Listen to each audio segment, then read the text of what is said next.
Hello and welcome to another book series. We're going to go through some of the classics now. First up for today we have Jack and the Beanstalk. Let's get straight into it. Once upon a time, in a little village far, far away, there was a boy named Jack. He lived in a tiny cottage with his mother. They were very poor, but Jack loved his mother dearly, and they worked hard every day to make ends meet. Their only possession was an old cow that Jack milked every morning. After gathering the day's milk, he and his mother would head to the market and sell the milk. Then they would buy food with their earnings. One day, the tired old cow couldn't give any more milk.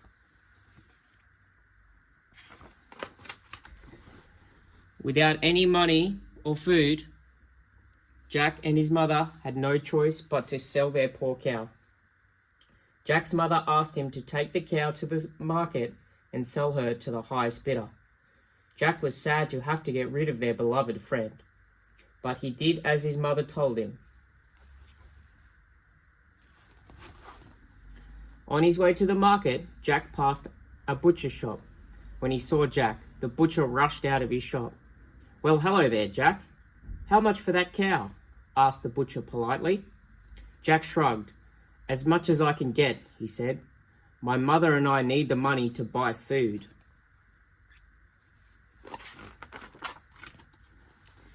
The butcher reached into his pocket and pulled out 5 beans.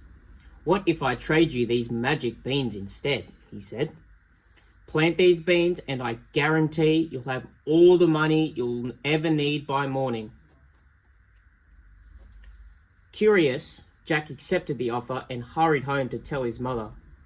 When he showed the beans to his mother, she was furious. "That cow was all we had," she shouted. "You traded her for these worthless beans?" With that, she tossed the beans out the window and sent Jack to bed without supper. The next morning, Jack awoke in a dark room. Something huge was blocking his window. He got out of bed and discovered that a giant beanstalk had grown in the spot where his mother had thrown the beans. He dressed quickly and rushed outside to inspect the mighty plant. He could see no end to the beanstalk, so Jack decided to climb it to see how high it reached. He climbed up, up, up, and was soon surrounded by clouds. His cottage was nothing more than a tiny speck below him. There was no turning back now. He bravely climbed higher and higher until he reached the very top of the stalk. At the top, Jack hopped down to a cloudy floor. The first thing he saw was a great castle adorned in gold and jewels. The castle was so big that Jack figured it must belong to a giant, a very rich giant. Jack knocked on the humongous door. It wasn't long before a lady opened the door. She was the giant's wife. A very kind woman, she invited Jack inside for lunch. As Jack ate, he heard heavy footsteps coming down the hall. "That's my husband," the wife exclaimed.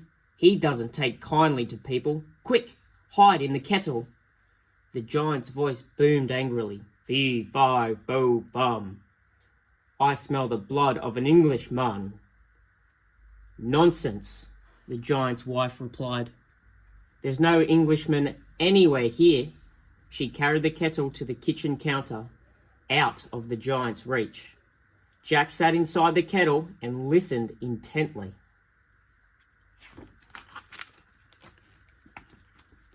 Just then, the giant's voice roared again. "Bring me my chest," he said to his wife. "I want to count my gold." As he counted his gold coins, the giant got very tired. He fell asleep, snoring loudly. Jack saw his chance to escape. He climbed out of the kettle and grabbed the bag of coins. Jack hopped down off the table with his treasure and scurried toward the door. It was only open a crack, and he just barely managed to squeeze through. Just as he neared the beanstalk, Jack heard a rumble of heavy footsteps. The giant was in the castle doorway. "Someone stole my gold," he roared. "When I find him, I'll make him pay." The giant looked to the left and to the right. He spotted Jack, charged toward the beanstalk with big strides. Jack tied the sacks of gold to his belt and hopped onto the stalk. He shimmied downward as quickly as he could. He was moving fast, but not fast enough. The giant had already reached the beanstalk. Jack chopped and chopped until his arms were sore. Just then his mother appeared. "Mother, help me cut down this stalk.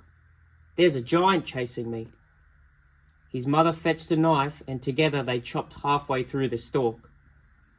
The stalk began to shake under the giant's weight. Suddenly, there was a loud snap. The stalk cracked and the mighty plant came crashing to the ground. And so did the giant. Jack had defeated him.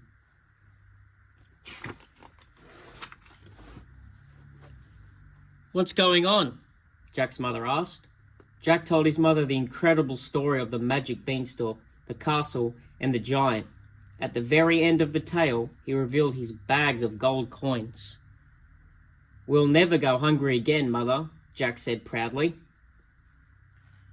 Jack's mother jumped for joy. She hugged her beloved son, and they immediately went to the market to buy food and supplies. They also bought a new cow so they could continue to sell milk at the market.